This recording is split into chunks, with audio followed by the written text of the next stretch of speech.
There's such an enormous range of salvias out there, from the shrubby ones that come from Mexico and Central America to the hardy ones that come from North America, and even the Mediterranean ones that you grow as a herb in your garden. There is actually a salvia for everyone's garden. Now, the herbaceous salvias really do well in semi-shade or full sun. So things like this Salvia superba, for example, is ideal for those locations.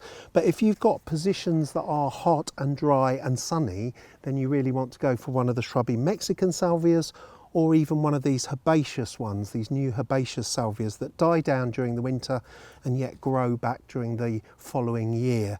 They're not all reliably hardy, but in most years they will come back. When it comes to planting, all the tender salvias are best planted out in around about April or May time, so that they get enough chance to root down and establish before the summer months. If you plant them too early, there's always a chance of a late frost which could wipe them out if you're not careful. There are annual salvias as well that can be sown from seed. They need to be sown in around about March time, brought on in warm conditions before planting them out in May. And then as far as the shrubby ones go, things like the shrubby salvias from Mexico, and also the culinary sage, which incidentally, along with rosemary, those are both salvias as well. Those can be planted out pretty much any time of year, but I wouldn't plant them out in the middle of winter. Now really, salvias are easy to look after. They're pretty tough, robust. Once they've rooted down and you've watered them in well to get them established, they should be fine. The one thing I do is I always pinch the tips out of the growing shoots at the beginning of the season. So as soon as they start into growth, I make sure that I pinch them out regularly so that you get a nice bushy plant like this one here.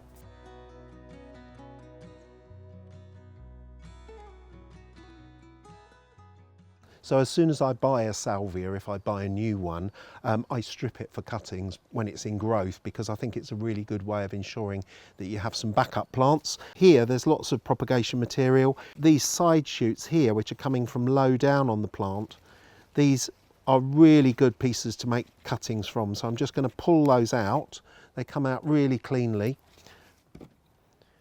So these cuttings are really good ones. They've got no flowers in the end of them, which is really good. There's one little tiny bud there, and this growth at the end, we can just pinch that out down to that next set of leaves, because that's the bit that will wilt quickest. So then we can just cut off the piece of stem here just below that node, and then strip those bottom leaves off and any little bud that's growing at the base there, and then reduce the leaf area by about half, cut the leaves in half. That reduces the amount of evaporation.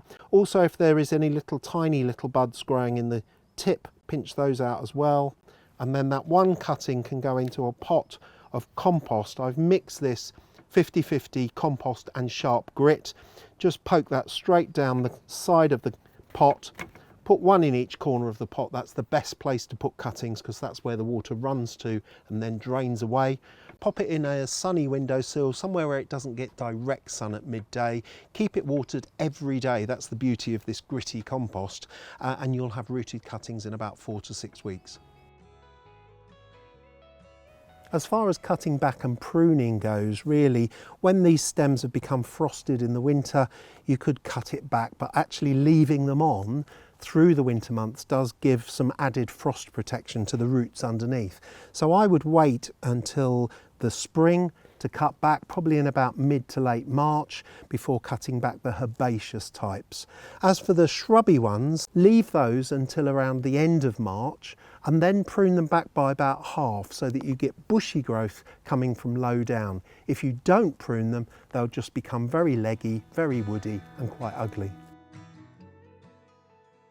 If you've ever smelt the slightly aromatic foliage of a salvia, then you'll know that they're giving off volatile oils. They're giving off a fragrance, if you like.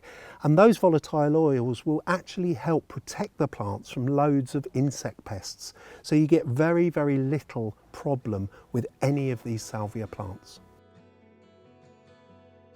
When it comes to choosing a variety to grow, to be honest, you're really spoilt for choice, and whatever takes your eye at the garden centre is probably the best one to go for. I really like this.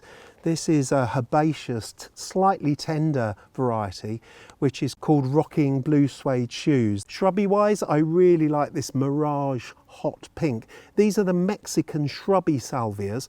There are masses and masses of them, but this one has really big flowers and lots of them. So this is a winner for me.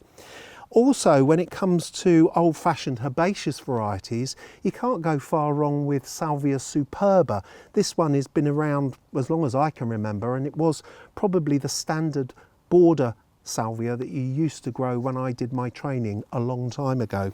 And then this one is Salvia nemorosa Marvel Blue, and it varies from other nemorosas because of the size of the flowers. There's so much breeding going into lots of these salvias at the moment that they're getting bigger, more colourful and better value for money. This one too is herbaceous. It dies down at the end of the season, but it's hardy enough to come back year after year.